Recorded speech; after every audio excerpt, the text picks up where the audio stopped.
أجدية. وش؟ نحو لي الفيس. لبيسة. لا الفيسبوك. منين نحوه؟ من التليفون. نحو لك الفيس وخلاو لك التليفون، هذا باين سراق من فاميليا. لا بيا ننشر على غزة حبسولي. ياه حق راهم دايرين الحرية نتاع التبعير. ما كانش كذبة. هما لا بدل دير الماصة نتاع الجرام. حتى الانستغرام حبسولي.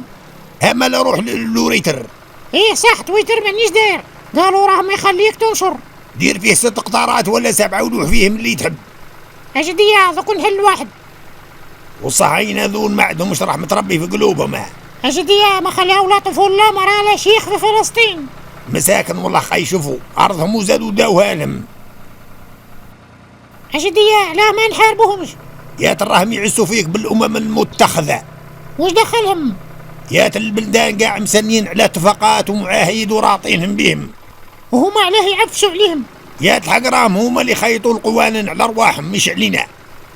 أجدية هذه البلدان المتطورة يعاونوا في الكيان ويضربوا معاه. هاك تشوف اللاعب حميدة والرشام حميدة. وهي بني العالم هذا ما عندوش حل، القوي ياكل الضعيف، كاين حل واحد برك. وش اللي؟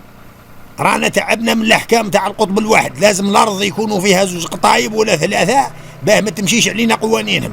راهم فسدوا الارض باسم المؤسسات الدوليه نتاعهم هذه. ودوكا وش نديروا؟ العرب راهم يديروا في المزمن وحلوة الطابع نتاع التطبيع. أجدية هذوك راهم باعوها كاع. راك عارف شو دير؟ كثف المناشير على فلسطين ونزيدوا المسيرات على غزة وندعو لهم في صلاتنا بالاستقلال ويروح الاحتلال.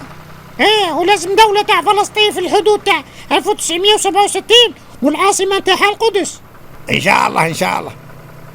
بصح ما تكفيش، لازم نحبسوا هذه الكارثة الإنسانية هذه. راه قالك راهم بعثوا المساعدات باه ينقصوا عليهم الجوع والأجراح. اعطفوا لها. وش؟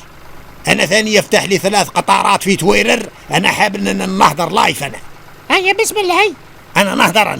انا والله ماني ساكت. انا والله اللي في قلبي نقولها اليوم، نخرج لهم قلوبهم. والله يا ذا المنتن نتاع اليهوذا ماني طالقوا الليله.